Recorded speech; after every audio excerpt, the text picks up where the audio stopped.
Darat dah pernah kami cuba sekitar 3 jam dari Selat Panjang. Dari Selat Panjang kalau ke lokasi sekolah SD tu jalan darat 3 jam. Hampir 3 jam.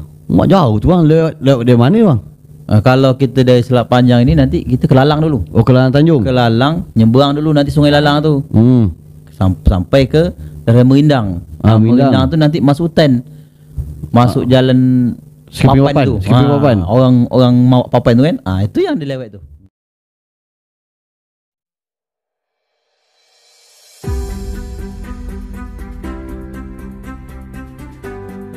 Syamsul Bahri, profesi sebagai guru di SD Negeri 10 Dusun Keridi Desa Batinsuir Kecamatan Tebing Tinggi Timur, Kabupaten Kepulauan Meranti Riau, pernah viral di medsos saat berjuang menuju lokasi sekolah di wilayah terisolir. Januari 2020 lalu, peristiwa menyentuh terjadi di kawasan Meranti Kepulauan Riau. Demi mengajar anak-anak, para guru harus rela melawan badai serta ombak pasang. Kisah guru di pelosok desa. Setibanya di daratan, harus melalui kondisi jalan darat yang rusak dan parahnya lagi saat cuaca hujan. Perjuangan guru ini tidak pernah surut untuk terus mendidik siswanya. Lah, Bongkak, tunggu apa lagi? Mulailah. Jangan lupa nonton channel Dora FM bersama Birin Bongkak. Komen and like. Yang tak komen, tak nge-like, tak subscribe, bisa. Selamat malam Bang Syamsul Bahri, salah satu guru sempena Hari Guru ini. Dora FM di channel konten YouTube podcast mengundang Bang Syamsul untuk hadir di sini untuk berbagi cerita pengalaman yang ada selama ini di SD Lukun ya, SD Lukun ya. Ya, SD 10 Lukun. SD 10 Lukun. Ya, betul. Dan sempat viral nih Bang. Bang ya, pernah sempat viral. Terjadi apa Bang viral Bang? Viral tu karena kami waktu itu kan kena gelombang. Jadi kena gelombang pas pula mesin pompong dimatikan. Sedang balik mengajo atau nak pergi mengajo tu? Balik mengajo. Jadi SD Lukun ini, SD 10 Lukun ni letak dia dah jauh daripada Selat Panjang berarti ya? Jauh. Itu kalau ditempuh dalam perjalanan laut mulai daripada Pelabuhan Dorak tu, Pelabuhan Suak tu, Pelabuhan Suak itu sampai ke lokasi itu 1 jam. 1 jam tu. Ya, di laut itu menggunakan sampan. Pompong ya. Pompong ke sekolah. Pompong ke sekolah. Ya. Itu pompong tu dah masuk ke 5 biji tu. Pompong tu. Berapa banyak roboh? Ya, mulai ke sekolah tu bertugas tahun 96 sampai sekarang tu dah berapa tahun dah kan? Itu dah 5 biji. Jadi kisah-kisah apa tadi Bang yang abang alami sempat viral itu? Jadi kalau viral itu pas kejadian itu salah saya bulan Januari tu. Jadi kami balik mengajo, itu kan kondisi airnya itu waktu tu surut. Kondisi surut sampailah dalam perjalanan agak 15 menit atau 20 menit datang angin kencang. Waktu itu kan memang ada juga nak hujan kan. Jadi angin kencang itu apabila bertemu dengan air surut akan terjadi gelombang. Terlebih lagi waktu itu pas memang bulan-bulan ekstrim sebetulnya. Kalau di sini ni kan bulan 11, bulan 12, bulan 1, bulan 2 tu kan air besar tu. Jadi air besar, bahkan tu kalau di Suak itu sampai mungkin dalam 30-40 cm lah air tu, air pasang naik kan. Jadi lantaran air ini surut, jadi terjadi gelombang besar. Akhirnya gelombang itu kena mengampas badai kami lah. Sampailah kami perahu abang ni, motor pompong abang kena badai lah. Dalam kondisi begitu Bang, berapa orang Bang yang ada di dalam motor tu Bang? Kami di situ guru semuanya dengan kepala sekolah 5 orang lah. 5 orang. Ya, kebetulan ada juga guru-guru lain kemarin tu sempat ada lewat darat lah gitu kan. Kerana dia tak jauh, kalau yang kawan satu tu yang namanya Harry tu dia tak jauh kan, dari Lalang kan. Jadi dia lebih milih ke sana. Kalau kami ni jauh, tak mungkin kami lewat darat gitu kan. Jadi kami berlima lah waktu itu. Kemudian ada lagi warga sana bersama dengan anak dia menumpang. Jadi kejadian itu kalau DT itu semua dalam 6 atau 7 orang lah dengan anak kecil gitu. Iya, tapi luar biasa lah bang semangat guru-guru dari kawan-kawan abang juga yang mengajar di desa Lukun tertinggal tu kata sekolah tu sekolah tertinggal lah bang atau pedalaman bukan? Pedalaman. Bukan sekolah tertinggal. Jadi daerah sana tu sangat tertinggal nama dia. Oh daerah itu yang sangat tertinggal. Daerahnya disebut daerah sangat tertinggal. Itu kok apa istilah tu murid-murid itu orang Melayu atau orang asli bang? Itu hampir 90%, mungkin lebih. Itu orang Sukakit. Sukakit dia. Orang asli lah kalau kita cakap Dia orang orang asli. asli Sukakit dia. Ya. Tu penyampaian cara mengajar dengan anak-anak yang begitu Sukakit seperti apa bang? Kena beda ni bahasa dan tingkah laku muka agak beda ni. Jadi kalau saya lihat disitulah keunikan kami tu. Keunikan kami tu yang tidak dapat oleh guru-guru berada di kota ni, apalagi di kota tak akan jumpa itu. Jadi kalau kami ni di sana itu ya berkawan kan dengan anak-anak suku Akik dengan bahasanya sekali, dengan apa budayanya sekali, kemudian dengan karakteristiknya sekali gitu kan. Contoh aja lah kadang dia nak bercakap soal berlari. Itu kadang bahasa tu bukan bahasa Indonesia, dia pakai bahasa dia. Seperti apa tu bang? Kalau tak salah menunjuk. Jadi kalau nyebut berlari, kalau tak salah menunjuk tak? Saya rasa seperti itulah. Itu kalau memanggil guru? Biasa kalau guru, biasa guru pak biasa je, pak. Pak je. Pak je. Karena sana tu walaupun daerah tu suku Akit, tapi kan pendidikan tu sejak tahun 96 kan. Jadi kalau untuk guru, panggilan guru dan sebagainya itu dah mulai menyesuaikan lah. Cuma kalau untuk budayanya tu, bahasanya itu masih dibawa karena itu kan bahasa ibu. Bahasa dari keluarga lah gitu kan. Dibawa. Jadi kami ni sebagai guru tu ya harus bisa menyesuaikan, karena guru tu tidak bisa guru diminta menyesuaikan anak tu menyesuaikan guru, tapi guru harus menyesuaikan anak. Jadi kami ya macam mana pun ikutlah. Ikutlah kenah budak-budak tu. Yang penting minta kami tu anak-anak ni jalannya mau bersekolah gitu kan. Terus jumlah guru berapa orang di situ bang? Kalau jumlah guru sekarang sudah 9 orang tambah 1 kepala sekolah. Berarti ada 10 personel lah kan. 10 ya. Yang mengajar di sekolah SD 10 Lukun ya. 10 orang. Berarti 10 orang ini bukan juga bertempat tinggal di situ bang Ada 2 orang ke guru sana tu kebetulan anak sana. Jadi ada juga 2 orang yang tinggal di sana bang. Ada. Cuman yang satu ni kena dah nikah, dapat isterinya orang luar daripada Keridi tu, tempat buah tu, akhirnya dia pun ikut isteri lah gitu kan, dan berulang juga kami. Jadi tinggal ada 1 orang lagi yang anak pribumi sana. Terus yang paling lama untuk mengajar di sekolah tu siapa bang? Yang paling lama lah. Memang tak ada ke mana, dia memang situ aja. Kalau untuk yang PNS nya jelas ke sekolah lah. Sekolah. Siapa nama sekolah bang? Ke sekolah tu Pak Suardi nama. Pak Suardi Pak Suardi ni berapa tahun di sana bang? Itu kalau berdasarkan cerita dan datanya itu start 96. Guru yang paling lama di sekolah SD 10 Lukun ini siapa tadi bang nama bang? Pak Suardi. Pak Suardi.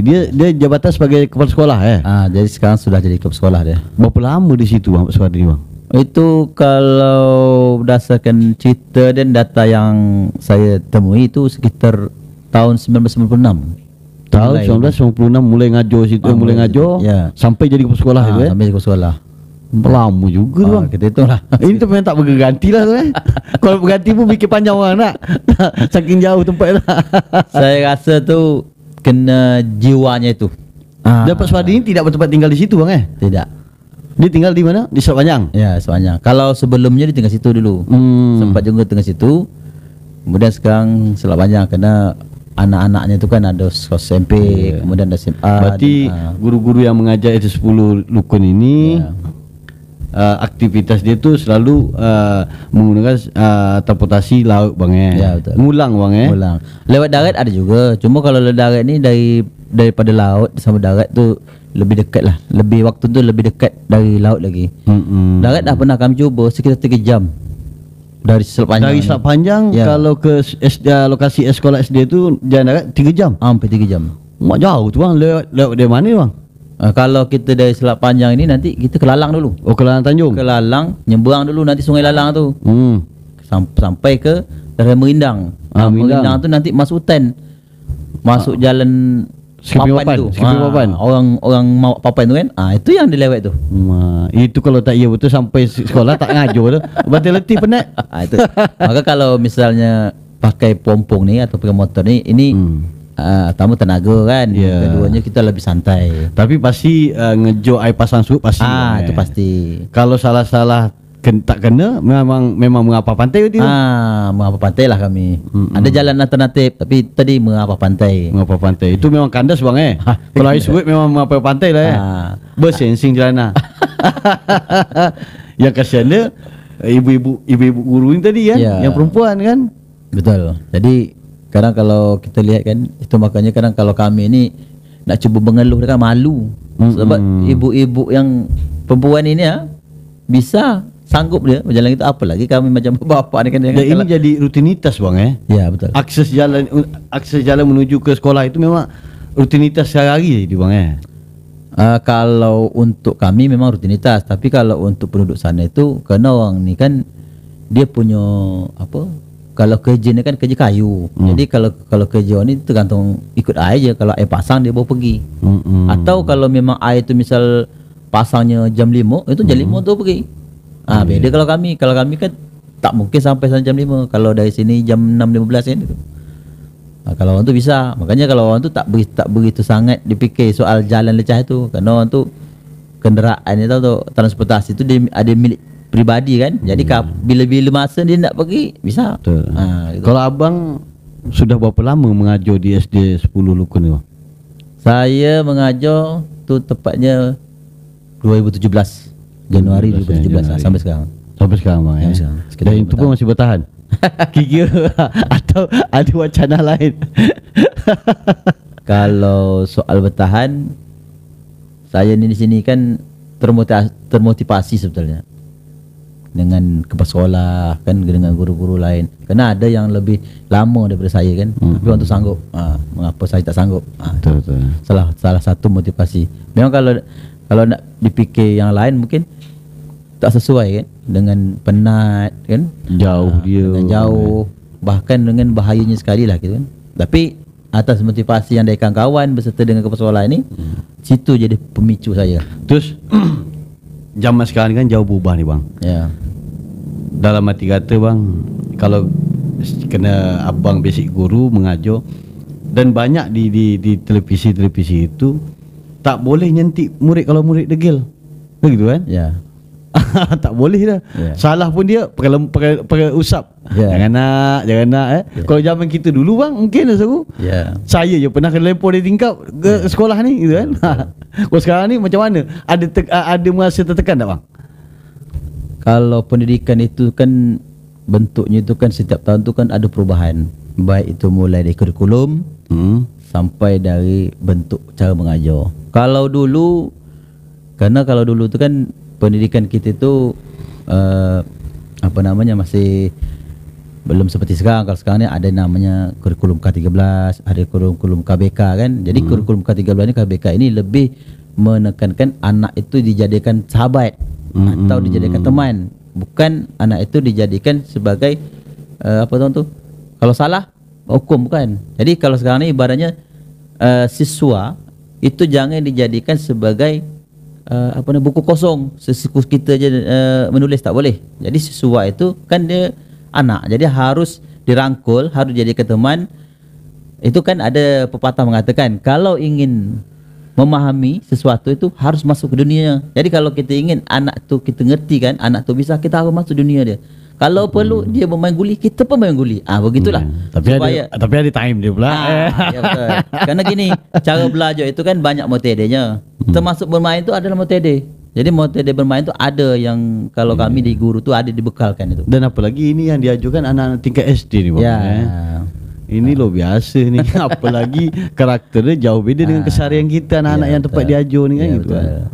Terus saya ada monitor melihat salah satu status dari kawan juga. Nampaknya guru-guru SD 10 ini bergotong royong membangun jambat. Iya betul. Itu jambat untuk menuju ke sekolah tu atau memang harus dibuat itu? Jadi untuk jambat ini sebetulnya awalnya kan kami berada jambat yang disediakan oleh pemerintah. Cuma kena kondisinya sudah lapuk kan. Memang tak jauh juga dari tempat kami jambat yang akan buat baru ni kan. Kerana jambatan tu sudah lapuk dan sudah membahayakan, jadi kami punya alternatif membuat jambat baru di sebelahnya. Jadi jambat baru itu kemarin tu sempatlah kami ajak kan, ni mana yang laki-laki kan diajak, mana yang perempuan itu kadang kami minta bantulah sama suami dia masing sebagai ikut serta adalah kan. Alhamdulillah jambat tu dah jadi sekarang ni, sekitar hampir sampai 1 meter lah lebar dia kan. Panjangnya tu sekitar dalam 30 atau 20 meter lah jambat itu. Jadi sekarang jambat itu sudah biasa kami gunakan untuk kami naik. Tapi jambat itu tu tidak sampai ke sekolah. Nanti pada jalan-jalan yang lecah-lecah tu, itu kami letakkan susun papan-papan. Mana papan-papan yang berarti akses ini dari bibir sungai itu menuju ke sekolah itu tak sepenuh dia aspal bang Tidak. Berarti memang ketika air pasang ya terendam, berarti lumpur yang dilewati betul ya. Ya. Dan yang dibuat sekarang ini jambat itu untuk menunjang aja supaya jangan jatuh mungkin atau apa ya. Ya betul. Jadi kalau kami naik ni kan ada 2 jalan ni sebetulnya. Jalan pertama itu kalau pas air pasang besar tu masih bisa masuk sungai tu. Anak sungai tu bisa dimasuk dengan pompong kan, bisa masuk. Tapi kalau sebab airnya kecil atau pas air waktu timpas, kalau bahasa kita timpas lah kan, mengering, itu kami tak bisa masukkan pompong kami ke dalam. Akhirnya kami harus berhenti kepada bibir pantai tadi tu. Di situlah jambat tempat kami naik itu untuk menuju ke sekolah. Itu dengan waktu sekitar hampir juga 35 atau 40 minit lah kami berjalan tu. Tu kalau seandainya jalan tu malamnya air pasang, tenggelam, itu hancur lodo orang kan. Sebelum mengajar besok dia kalau cuaca malam ini hujan apa dah terbayang dah bang dah terbayang dah. Besok mengapah lagi gitu. Tapi tidak mengurung niat bang Ya. Kerana satu sisi kami guru ni kan sadar bahawa itu adalah tugas dan tanggungjawab kami yang harus kami laksanakan. Walaupun macam itu keadaannya, kerana kami dah pilih situ kan. Itu hak pilih kami. Jadi apapun risiko itu tetap kami. Dan itu memang harus jalan itu jalan, bang betul.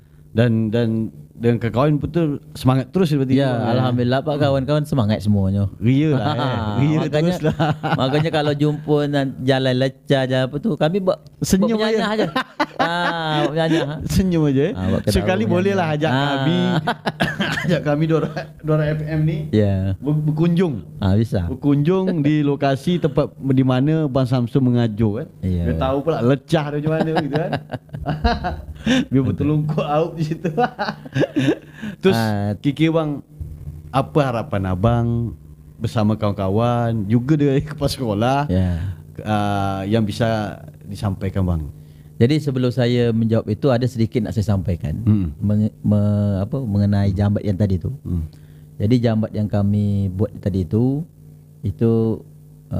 materialnya itu kayu itu berupa sumbangsih daripada desa. Kemudian ada juga dari dewan kita, iaitu Pak Supandi. Jadi dia kemarin itu membantulah sedikit rezeki kan, ada untuk membantu kami membuat jambat tu. Supandi. Ya, Pak Supandi, anggota dewan kita dari Partai PAN tu.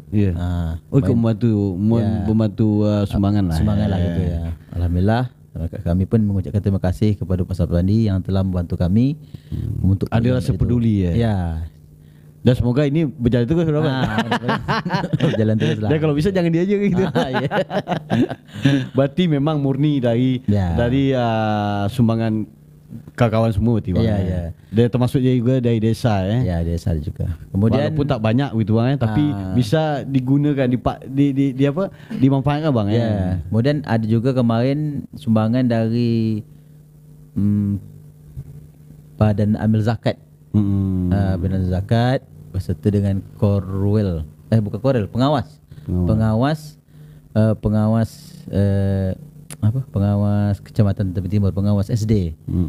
Yang pada ambil zakat itu Kecamatan Tebing Timur, bukan ambil zakat. Ya, keseluruhan ini untuk yang Tebing Timur. Jadi adalah sepeduli mereka membantu kami lah untuk menambahkan papan-papan yang kurang gitu kan. Kerana itu biar tu dibeli Ya. Kerana bahan material tu dibeli lah.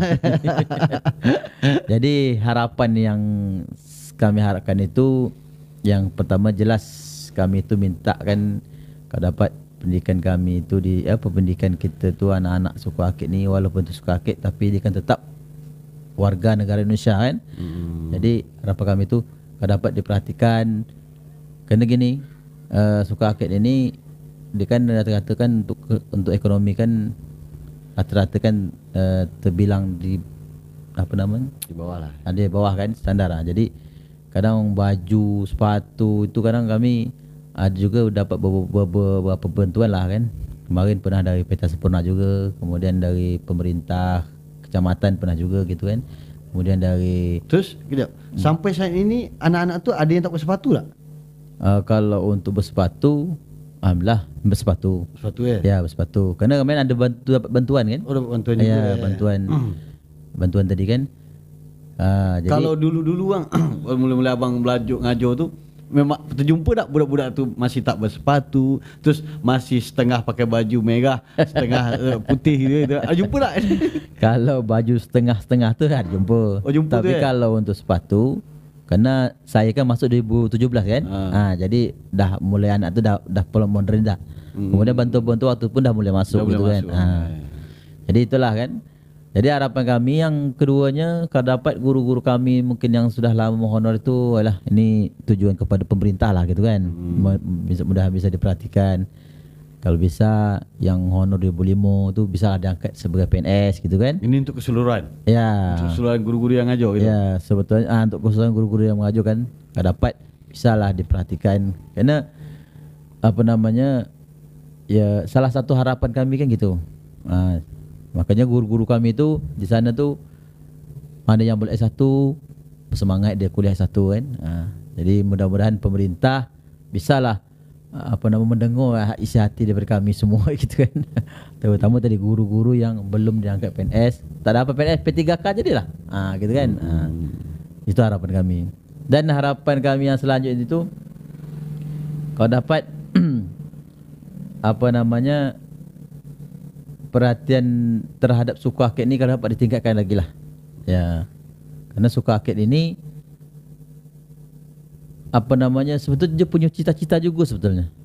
Cuma mungkin belum bisa terakomodir. Salah satu kemarin kami sudah membantu untuk niat untuk ndak sekolah SMP. Jadi alhamdulillah SMP itu sudah dikecap lah sama anak-anak. Untuk tahun ini itu sekitar 13 orang lah anak-anak SMP yang perdana kan. Cuma jarak belajar tu sistem jarak jauh dengan SMP 4 Selat Panjang ni. Itu salah satu kemarin permintaan mereka lah, masyarakat sana kan. Begitu juga nanti kalau memang ke depannya nanti bisa tamat SMP dan ada pula peluang bisa untuk SMA walaupun jarak jauh kan.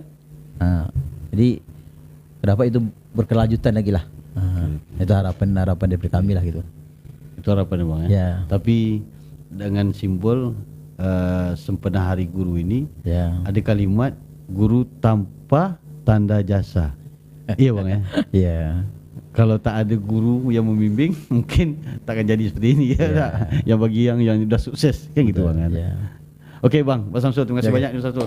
Tapi gantian nih Mas Samsul. Ini mau edisi baru nih. Edisi baru, biasa saya mempertanyakan orang. Sekarang ni gantian. Saya minta satu je Mas Samsul mempertanyakan saya. Itulah. Kita rolling. Agak lain juga nih kursi duduk kursi panas ini. Jadi di konten YouTube Dora FM ini, setelah habis bincang-bincang dengan bintang tamu dan kami memberi kesempatan ni. Memberi kesempatan kepada Mas Samsul untuk mempertanyakan satu pada budak Birin Bongkak ni. Apa nak tanya, silakan. Terserah apa nak tanya.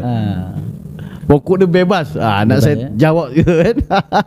Jadi ini kami ni kan guru.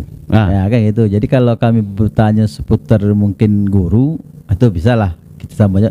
Ini sekarang kami nak nanya ni kesuksesan ni, sukses. Kalau kita tengok kan Wak Wirin kita ni ya termasuk orang sukses lah, mungkin dari segi kata orang tu mencari peluang usaha lah gitu. Aja sekarang tak trik apa yang bisa bekal kami tu supaya kami tu bisa ikut sukses lah macam Wak Wirin ni. Gitu. Dah itu je. Satu je. Okey. Saya sampaikan. Jadi saya punya ambisi. Saya selalu memandang sesuatu itu kok orang bisa, kita kenapa tak bisa? Kalau bicara finansial, kita memang standarnya. Ya betul. Mau tidak, itu je. Mau tidak kita berbuat. Dan di Meranti ni banyak peluang yang harus bisa kita buat yang bisa menghasilkan keuntungan. Bicara keuntungan apa pun bisa kita buat. Mau tidak kita itu. Jadi secara umum apa yang ditanyakan Bang Samsul itu tadi, kita harus punya ambisi. Berambisi kita sesuai dengan kemampuan kita. Dalam arti kata kalau memangnya lubang tu kecil, jangan kita pasak besar. Koyak gitu kan. Jadi sesuai kemampuan kita. Dan kita pun harus banyak bertanya kepada kawan-kawan. Kalau ini kita kerjakan, kira-kira masuk akal tidak? Kerja tu yang masuk akal aja lah. Jangan kerja yang tak masuk akal kita buat. Itu ya sudah. Berarti yang jangan takut mencuba lah. Jangan takut mencuba. Jangan takut mencuba dan tetap semangat lah. Iyalah. Dan kita juga ada simbol-simbol sini. Ada simbol-simbol. Bersyukur jauh lebih baik daripada mengeluh. Itu selalulah bersyukur kan. Okay. Sebab saya tengok di belakang ni kan banyak kata-kata mutiara ni. Ini saya rasa ni jadi pemacu ni sebetulnya. Betul. Dan cemburu, iri hati dan dengki itu harus dihilangkan. Harus dihilangkan. Ya kan? Okey, Ustaz Sul. Okey, terima kasih banyak Ustaz Sul. Okey. Lah.